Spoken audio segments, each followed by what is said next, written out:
Bom dia a todos. Vamos dar início à apresentação.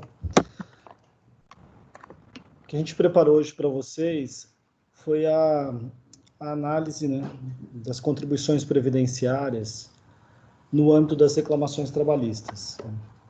É o que a gente chama aqui dentro do escritório, é um projeto já muito tradicional aqui dentro do escritório, isso que a gente chama de projeto decadência. Por quê?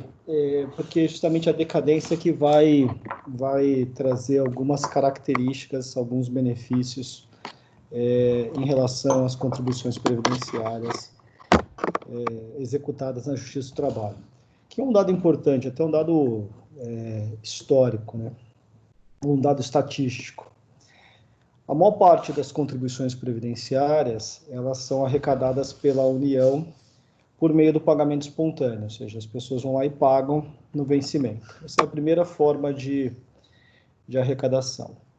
A segunda forma de arrecadação das contribuições previdenciárias é a Justiça do Trabalho, ela ganha da execução fiscal. Então, a Justiça do Trabalho, após assumir essa competência de processar e executar as contribuições previdenciárias, ela ganhou uma força dentro da estrutura do governo federal, uma força arrecadatória. Ela passou a ser, ela deixou de ser apenas um órgão de despesa, né, um organismo que tentava solucionar conflitos ou transferir renda dos empregadores para os empregados, e passou a ser também um órgão de arrecadação. Ela tem uma eficiência arrecadatória, hoje, a Justiça do Trabalho, maior do que a execução fiscal tradicional.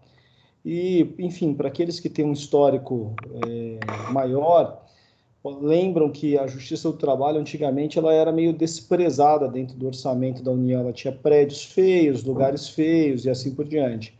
Hoje, a Justiça do Trabalho ganhou uma força maior, porque ela é justamente um órgão de arrecadação, ela arrecada muito. Em alguns estados da União, se eu não me engano, Roraima, Amapá, ela chega a ganhar do pagamento espontâneo, ela arrecada mais do que o pagamento espontâneo. Então, a Justiça do Trabalho, as contribuições previdenciárias arrecadadas no âmbito da Justiça do Trabalho, elas são muito valiosas para a União e elas representam uma parte significativa do orçamento das contribuições previdenciárias, tá? Então, vamos lá.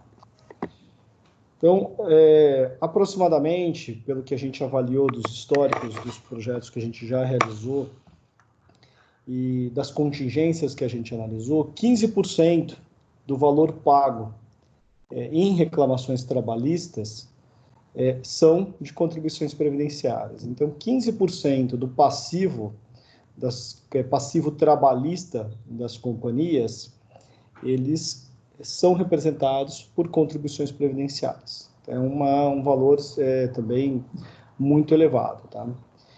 Só que grande parte desses valores, eles são pagos de forma indevida, porque eles são pagos apesar de terem sido atingidos pela decadência, ou seja, pela sua extinção. Tá? E isso não atinge apenas o caixa, né, o pagamento de contribuições de uma forma indevida, mas também atinge as provisões.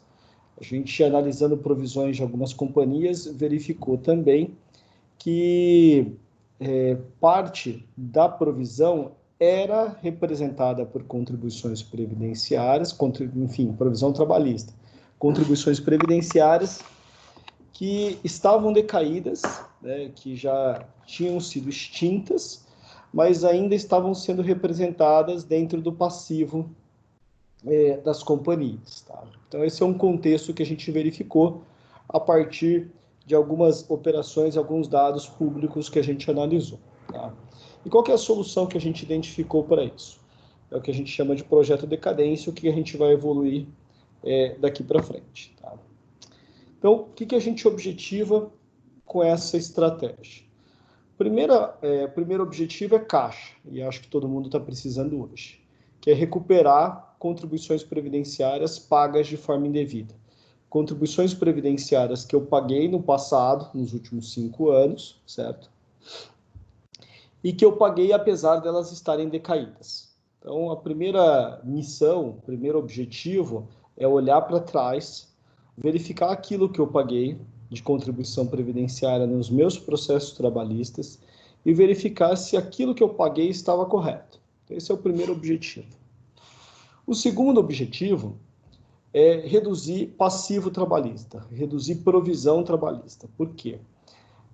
O resultado das companhias, o resultado está sendo prejudicado por passivos que já foram extintos, mas que ainda estão contabilizados de forma equivocada.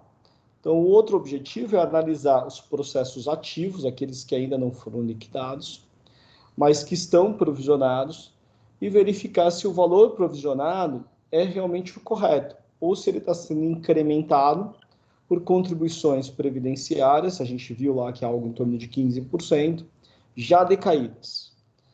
E o terceiro objetivo, que é fluxo de caixa, é a gente tentar evitar o desembolso, ou seja, o desembolso do caixa de contribuições previdenciárias decaídas. Então, a gente tem um primeiro objetivo, que é olhar para trás e recuperar dinheiro, certo? O segundo objetivo, que é um objetivo meramente econômico, contábil, de reduzir passivo e melhorar resultado, tá? E o terceiro objetivo, que é melhorar o cash flow, evitando desembolso de caixa, principalmente nesse momento econômico que a gente está vivendo. Opa, acaba aí. Quais são os fundamentos dessa estratégia? O primeiro fundamento dessa estratégia, ele se dá com a transferência da competência da Justiça do Trabalho, da Justiça Federal para a Justiça do Trabalho, de executar as contribuições previdenciárias decorrentes das suas sentenças. Então, antes, o que acontecia? Um juiz do trabalho reconhecia um vínculo, declarava a existência de uma remuneração, condenava o reclamado a pagar uma remuneração. Essa sentença era enviada obrigatoriamente à Procuradoria, enviada obrigatoriamente à Receita Federal. Eu sei que alguns juízes não faziam, a maioria não fazia, mas eles tinham que enviar essa sentença à Receita Federal. Se a Receita Federal observasse a existência de fato gerador tributário, ela faria o lançamento. Esse lançamento era submetido ao processo administrativo da RJ, CARF, consolidava o crédito e ia para a execução fiscal. Então, esse era o trâmite do passado.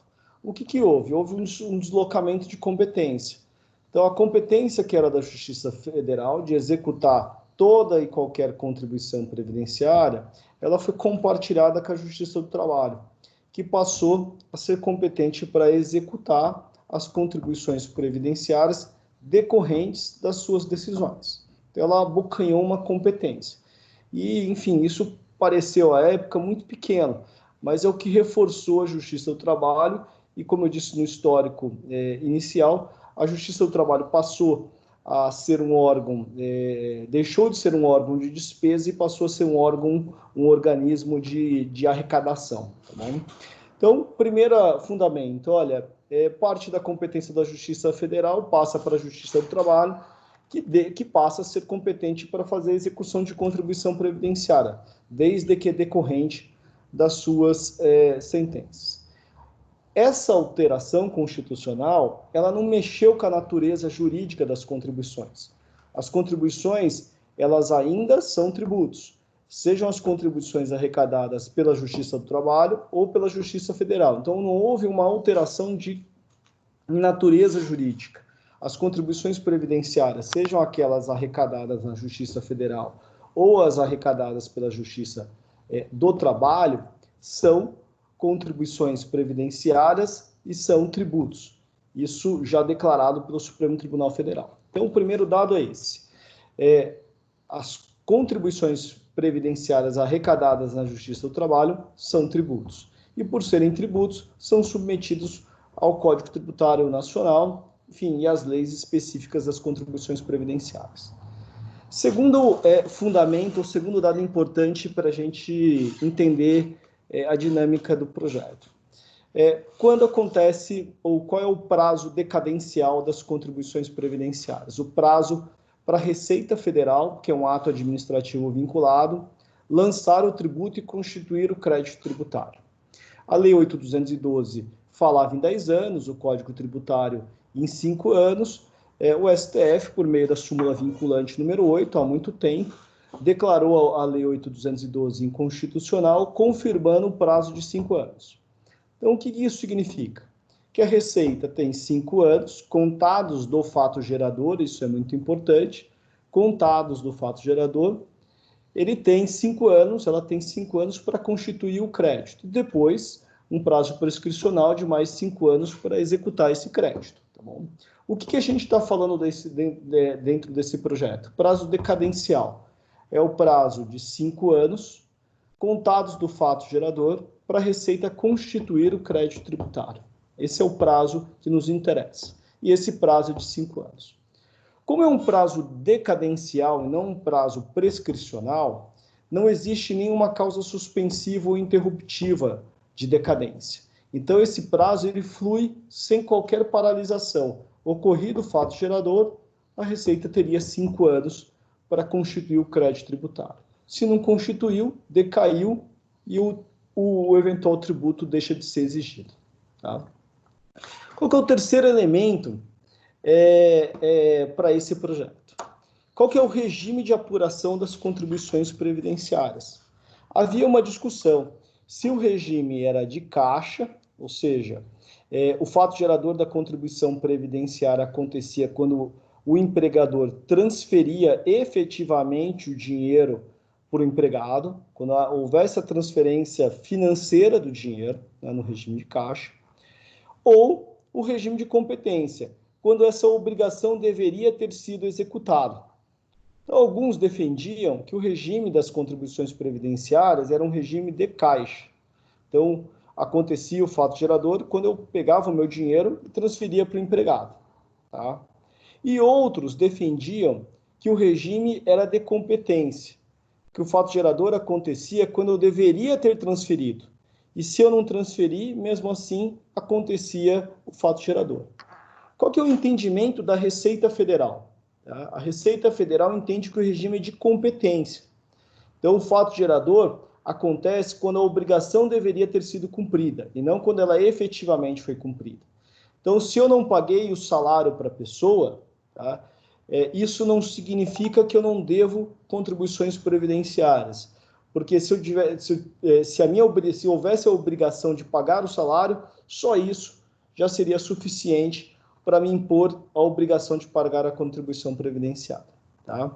Então, esses são os 3 fundamentos básicos para a gente seguir. Primeiro, a Justiça do Trabalho é competente para arrecadar contribuições previdenciárias, processar e executar contribuições previdenciárias, desde que oriundas das suas sentenças. Outro ponto, isso não alterou a natureza jurídica das contribuições previdenciárias, elas continuam sendo tributos submetidos à legislação tributária como qualquer outra contribuição previdenciária.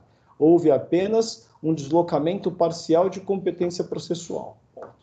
Segundo dado importante, o prazo decadencial, o prazo para a Receita constituir o crédito tributário, não é de 10, e sim de 5 anos, súmula vinculante número 8, e esse prazo de 5 anos se inicia na ocorrência do fato gerador. E terceiro aspecto, o fato gerador da contribuição previdenciária, ele acontece no regime de competência, ou seja, quando o serviço é prestado, mesmo que, naquele momento, o empregador não tenha feito o pagamento da remuneração pelo serviço prestado, regime de competência. Esse é o entendimento da Receita Federal. Então, até aqui, não existe nenhuma tese, não existe nenhuma conjectura. O que a gente está falando é exatamente como a Receita Federal pensa essa dinâmica das contribuições previdenciárias arrecadadas na Justiça do Trabalho. Então, o que a gente vai fazer agora? A gente vai testar todos esses aspectos dentro de um exemplo prático. Tá? Vamos imaginar uma demissão ocorrida no ano de 2000. Então, a pessoa foi demitida no ano de 2000 e ela tem um prazo prescricional da Justiça do Trabalho, né, do processo trabalhista, para executar, para entrar, para ajuizar essa ação trabalhista em 2 anos. então ela teria até 2002 para entrar com a ação trabalhista, é um prazo prescricional. Tá? Vamos imaginar que ela imediatamente entrou com essa ação. Quando ela entra com a ação, outro prazo prescricional é o prazo de 5 anos. Ela só pode reclamar direitos dos últimos 5 anos do ajuizamento da ação. Então, vamos imaginar que ela entrou com a ação em 2002, tá? No final do prazo prescricional, reclamando horas extras que ela fez em 97, 98, 99, tá? Mas que o empregador eventualmente não pagou. Tá? Então, esse é o exemplo. Ela entrou com uma ação trabalhista pedindo a condenação de horas extras. Enfim, essa ação trabalhista teve uma sentença procedente, foi objeto de um recurso ordinário, a sentença foi mantida, eventualmente de um revista, a sentença foi mantida, e em 2010, 8 anos após o ajuizamento da ação trabalhista, a sentença transitou em julgado. Tá? Dessa sentença, surgem 2 execuções. A gente sabe que tem juiz que não faz execução, tem juiz que faz uma execução, tem juiz que fazem 2 execuções, mas, enfim, existem 2 objetos. O primeiro objeto dessa sentença é transferir as horas extras para o empregado, ou seja, fazer com que o reclamado pague ao reclamante as horas extras. Esse é um primeiro objeto. O segundo objeto é uma execução fiscal das contribuições previdenciárias, determinando que o reclamado pague aí à União as contribuições previdenciárias incidentes sobre as horas extras. Esse é um segundo objeto, bom? Que podem estar misturados dentro de um mesmo procedimento de liquidação, de uma mesma execução, mas tem 2 objetos muito bem determinados. Um dinheiro vai para o reclamante e outro dinheiro vai para a União, tá bom? O nosso foco aqui é verificar se esse dinheiro que vai para a União é um dinheiro que deveria ir, principalmente com base, voltando aqui na apresentação, com base nesses 3 aspectos, tá? Então, se a gente aplicar o que a Receita determina e considerar que o fato gerador da contribuição previdenciária acontece no regime de competência, por exemplo, a hora extra que o reclamado deveria ter pago em 1997, a contribuição previdenciária sobre essa hora extra, ela decaiu em 2002. A hora extra que o reclamado deveria ter pago ao reclamante em 98, a contribuição previdenciária incidente sobre ela decaiu em 2003 e assim por diante. Então, nesse exemplo, 100% das contribuições previdenciárias, elas estariam decaídas no momento da execução. Poxa, mas qual que é o efeito da sentença nessa decadência? Ou o efeito do acórdão, ou o efeito da citação, enfim. Quais são os efeitos dos atos processuais ocorridos na reclamação trabalhista na decadência? Absolutamente nenhum, porque não existe nenhuma causa suspensiva ou interruptiva de decadência. A decadência flui sem qualquer paralisação. Mas aí pode ter um outro argumento. Poxa, mas como que a Receita poderia ter identificado essa hora extra? Poxa, isso é um problema da Receita. E ela tem mecanismos para fazer. Ela não precisa, e ela faz com frequência, de um processo trabalhista para caracterizar uma pessoa jurídica como empregado e cobrar as contribuições previdenciárias incidentes sobre essa remuneração. A Receita, com frequência, descaracteriza planos de participação em lucros e resultados, caracterizando como remuneração, independentemente da Justiça do Trabalho. Então, a Receita tem, primeiro, competência e, segundo, mecanismos para fiscalizar e verificar se o fato gerador tributário aconteceu, independentemente da ação da Justiça do Trabalho. E é tão desvinculada essa realidade que a gente pode admitir, inclusive, resultados diferentes. Eu poderia, aí conjecturando, ter uma pessoa jurídica que a Receita entendeu que era empregado e lançou contribuições previdenciárias sobre a remuneração devida a ela, tá? E essa mesma pessoa, o sócio dessa pessoa jurídica poderia ter entrado com uma ação trabalhista e perdido.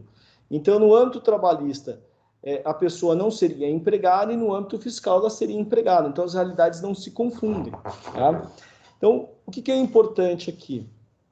Contado do fato gerador, e o fato gerador é a prestação de serviço, passados 5 anos, as contribuições previdenciárias incidentes sobre aquela remuneração paga estariam decaídas, e se pagas, seriam em débito. Então, nesse exemplo, né, 100% das contribuições previdenciárias que estavam sendo executadas, elas estavam sendo executadas de uma forma indevida porque já tinham sido atingidas pela decadência. Poxa, mas e se eu paguei? Se você paga um tributo prescrito, é um problema seu. Tá? Agora, se você paga um tributo decaído, você está pagando em débito, você está pagando nada. Então, você tem um crédito. Então, toda a contribuição previdenciária que você pagou, apesar de decaída, é um crédito e pode ser objeto de recuperação. Como que é feito isso? Nesse exemplo, a gente processo a processo, verificar quando aconteceu o fato gerador, passados mais de 5 anos, se eu paguei contribuição previdenciária, eu tenho um crédito na minha mão. Tá? Então, existe um passo a passo para fazer essa recuperação. O primeiro, muitas contribuições pagas na Justiça do Trabalho, elas foram objetos de declaração em GFIPs, ou seja, informações da Receita Federal. Então, eu teria que, eventualmente, retificar essas informações para adequá-las à realidade, tá? Ou seja, declarar o indébito, constituir o crédito para fazer uma recuperação administrativa, uma compensação espontânea ou, eventualmente, uma repetição de indébito, seja qual for o procedimento adotado, tá? Criar um lastro para suportar as fiscalizações, até mesmo para mostrar para a Receita que aquele crédito que eu recuperei é um crédito decorrente de contribuições decaídas, né, que elas eram decaídas realmente, ou seja, que o fato gerador aconteceu há mais de 5 anos da data do pagamento, tá? E esse lastro ele vai servir eventualmente para uma crítica da Receita Federal acerca da existência ou não desse crédito. Tá? Enfim, então quais são as etapas de um procedimento? A primeira é a análise das reclamações trabalhistas, ou seja, olhar todas as reclamações trabalhistas que foram pagas nos últimos 5 anos. Enfim, levantado esse dado, é verificar qual foi o fato gerador de cada reclamação trabalhista, de cada dinheiro pago. Se mais de 5 anos, a gente tem crédito. Se não mais de 5 anos, o valor foi pago de uma forma correta. Segundo passo, a gente trazer esse crédito a valor presente. Trazer a valor presente atualizando pela Selic. Terceiro passo, avaliar as provisões. Para quê? Para verificar se existem dentro das provisões contribuições previdenciárias decaídas, mas que ainda estão sendo reconhecidas como passivo provável. E aí reverter essas provisões, por quê? Porque a contribuição ela já foi extinta. Enfim, elaborar um lastro jurídico para demonstrar isso e suportar eventualmente uma fiscalização. As contribuições pagas na Justiça do Trabalho e declaradas em GFIP seriam objetos de retificação e aí, enfim, fazer eventualmente um apoio na condução de fiscalizações se existentes. Acho que essas são as etapas para fazer a recuperação. A gente já fez muita coisa envolvendo esse tipo de contribuição. A gente tem um benchmark muito extenso. Acho que aqui no escritório esse é um projeto muito bem executado, trabalhado, foi criado por nós. A primeira operação que a gente fez, ela aconteceu, se eu não me engano, em 2010. Então, a gente já está há 10 anos fazendo isso. A Receita compreende de uma forma muito fácil a dinâmica do projeto, é uma coisa já conhecida pela Receita Federal. O Judiciário também entende e, enfim, acho que quase todas as pretensões judiciais que foram desenvolvidas nesse sentido, elas foram julgadas extintas sem julgamento do mérito por ausência de lide, porque a Receita ela reconhece a dinâmica e entende realmente que há decadência quando a contribuição é paga há mais de 5 anos da ocorrência do fato gerador. Então, aqui tem um benchmark pequeno, mas, enfim, é importante. E eu estou aberto a perguntas sobre a dinâmica das contribuições previdenciárias.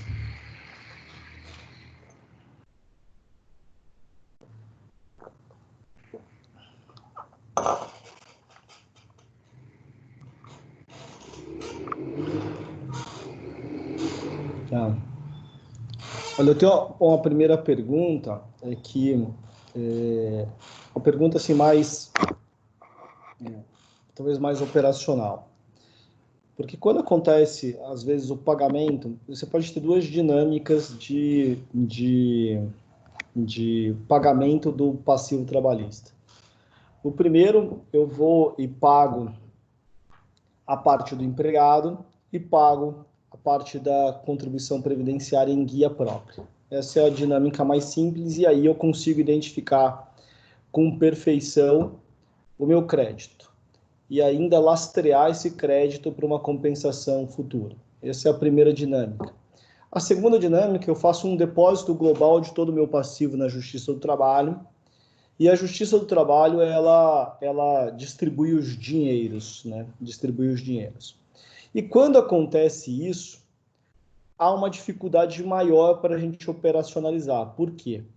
Porque quando acontece isso, quem aparece como contribuinte das contribuições previdenciárias perante a Receita é a vara do trabalho. Então, a DARF hoje, ela sai com o CNPJ da vara do trabalho. Então, a vara do trabalho passa a ser, formalmente falando, o contribuinte daquela contribuição previdenciária. Isso gera uma dificuldade maior na recuperação do crédito, porque formalmente ou materialmente aquele crédito pertence ao reclamado, mas formalmente o crédito pertence à vara do trabalho. É cômico, mas essa é a realidade. Tá?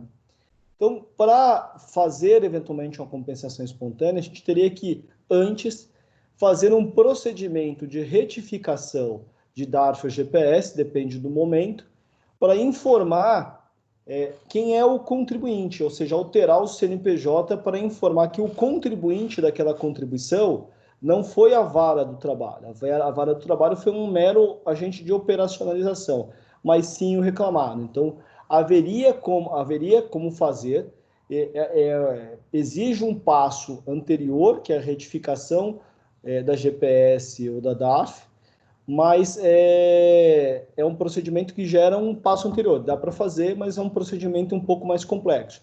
Por isso que o ideal, talvez gere uma dificuldade operacional no dia a dia do contencioso trabalhista, mas o ideal é que as companhias gerenciassem esse pagamento, fizessem o pagamento para o empregado, para o reclamante, e fizessem o pagamento das contribuições previdenciárias em guia própria.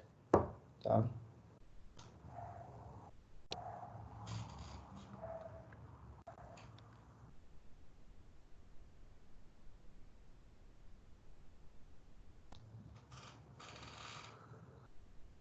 Tem uma outra pergunta aqui sobre se a Receita considerasse o regime, vamos lá, se a gente considerasse o regime de caixa ao invés do regime de competência.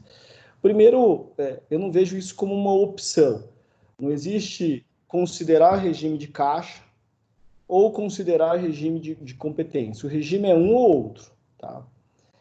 Nós entendemos que o regime é de competência, porque o fato gerador da contribuição previdenciária é pagar, acreditar ou dever. Então, o dever já gera uma obrigação, e a obrigação, mesmo que não liquidada, gera fato gerador. Mas vamos partir da premissa, tá, que houvesse essa opção, tá, que eu poderia optar em entender que o fato gerador da contribuição ele pode ser apurado em regime de competência ou de caixa. Se eu apuro em regime de caixa, ou seja, se eu afirmo que o fato gerador aconteceu no momento que eu pago o dinheiro, que eu efetivamente transfiro o recurso para o reclamante, o que eu estou discutindo? Eu estou discutindo mora e decadência. Vou tentar reformular. Se eu considero o regime de competência, o fato gerador acontecendo na prestação de serviço, o que isso me beneficia? O tempo é favorável à decadência, porque passados mais de 5 anos, não devo nada. Mas o tempo me prejudica na mora, porque como eu deveria ter cumprido uma obrigação lá na prestação de serviço, eu teria que pagar juros, certo?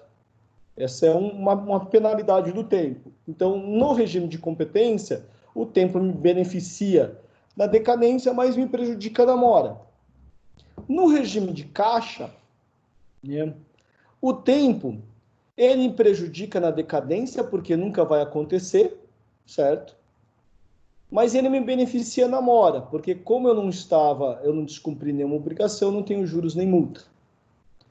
Então, se a gente tivesse a opção, que eu acho que não há, que a gente entende que não há, de apurar as contribuições previdenciárias arrecadadas na Justiça do Trabalho por regime de competência ou por regime de caixa, tá? A vantagem do regime de caixa é que eu não tenho juros e multa, mas ele nunca seria atingido por decadência. E se eu apuro no regime de competência, a vantagem é que ele vai ser atingido por decadência, mas ele suporta juros e multa. Então, qual é mais vantajoso? Se a gente tivesse a opção, que a gente não tem, mas se a gente tivesse a opção, se o contencioso trabalhista for lento, né, é melhor apurar no regime de competência, porque daí eu vou ter uma exclusão de 100% das contribuições previdenciárias.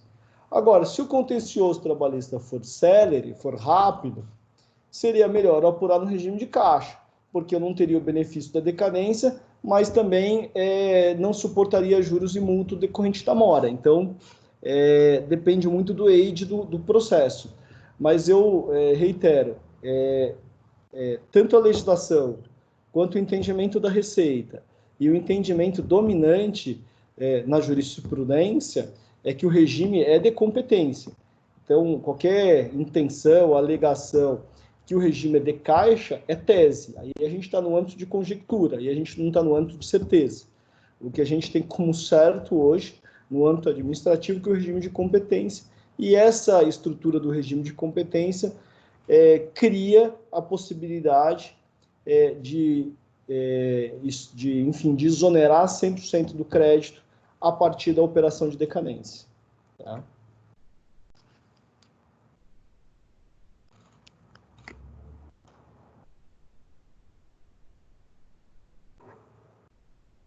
Eu não sei se há...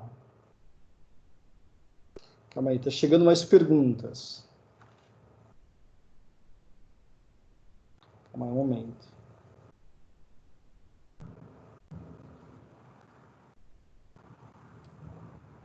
Então, o foco seria recuperar as contribuições decaídas, mas é possível intervir em momento oportuno para evitar que o recolhimento ocorra? Eu acredito que sim. Aí é uma avaliação estratégica de gestão do contencioso. Por quê? Vamos lá. A grande maioria dos juízes do trabalho, no passado, um dado, no passado, direito tributário não era objeto de concurso para juiz do trabalho. Então, esse é um dado importante. Então, os juízes do trabalho não tinham e ainda não têm muita familiaridade com as dinâmicas, com as regras, com os princípios que regem o direito tributário, apesar de executarem tributos. Então, esse é um dado importante. Tá? Segundo, a maioria dos juízes do trabalho acabam entendendo as contribuições previdenciárias, eu já vi vários nomes, como um encargo, como umas custas, como uma decorrência, e não como algo muito autônomo. E o terceiro dado importante é que as contribuições previdenciárias elas vão significar no máximo aí 15% do passivo. Tá? Então, é possível evitar o desembolso, é possível, dentro da dinâmica do contencioso, fazer uns embargos, uma defesa, a própria contestação, já de antemão, alegar a existência de decadência. E se o juiz do trabalho entender que há decadência, você vai evitar o desembolso. Tá? Acontece? Acontece. É frequente? Não é frequente, é exceção. A maioria dos juízes não entende a dinâmica da decadência. Se você sobe para tribunal superior, a probabilidade aumenta consideravelmente. Consideravelmente. Se você, para tribunal, se você sobe ao STF, a probabilidade é certa, porque a jurisprudência do STF é nesse sentido. Agora, o caminho para subir até lá é muito longo. E, às vezes, o custo de carrego do processo não vai compensar em relação ao valor das contribuições previdenciárias. Vamos imaginar que você tem lá R$2.000 de contribuição previdenciária, mas você paga lá R$100 por mês para carregar aquele processo para o advogado. Então, em 20 meses, você gastou o dinheiro que, eventualmente, você iria recuperar. Então, talvez, e essa estratégia que alguns contenciosos fazem, é de liquidar, de pagar a contribuição previdenciária na Justiça do Trabalho, ou seja, fazer a operação de pagamento, arquivar, acabar com o processo trabalhista, e no mesma competência, no mesmo momento, é instantâneo, é só um fluxo de caixa, fazer a recuperação e a compensação espontânea.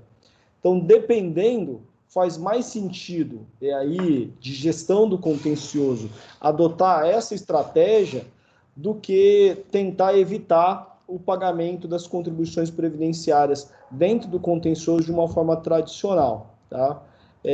Então, o que a gente vê hoje, principalmente nos clientes que a gente lida, que a gente trabalha? Um contencioso de volume, um contencioso que tem um volume muito grande, a gente vai, se a gente vai embargar eventualmente uma parte do passivo trabalhista e as contribuições previdenciárias já estiverem decaídas, isso vai no bolo, vai no mesmo ato. Superou a discussão do principal, encerra a reclamação trabalhista e aí faz uma operação de crédito para recuperar a contribuição previdenciária. Poxa, mas o valor do desembolso é muito grande. Aí a gente está diante de uma outra estratégia que a gente vai caminhar até o final para evitar o desembolso de caixa. Estamos diante de uma situação onde a companhia não tem mais passivo previdenciário, então não temos como compensar. Da mesma forma, vamos usar uma outra estratégia.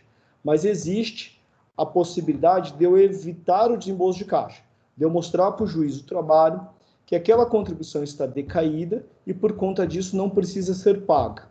Tá? Novamente, só repetindo, na primeira instância, a chance a gente entende que é possível com viés de remoto, na segunda instância é possível e na terceira instância, principalmente STF, é provável.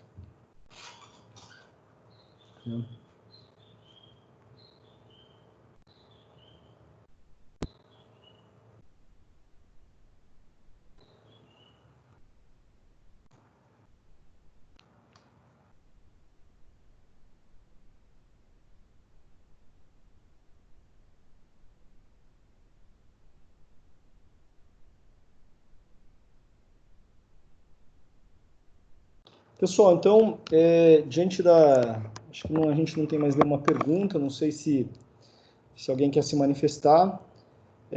Eu agradeço a todos a presença, o segundo evento que eu faço desse tipo.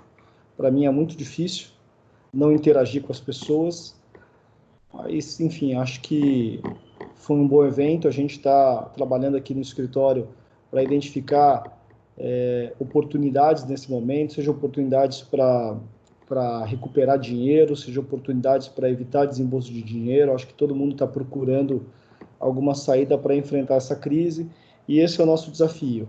A gente até gostaria que vocês, ao final, ao longo da semana, da próxima semana, enviassem algum comentário, alguma sugestão de discussão, para que a gente criasse algum produto, alguma tese, enfim, desenvolvesse para entender a demanda do mercado e trazer soluções mais eficientes para vocês.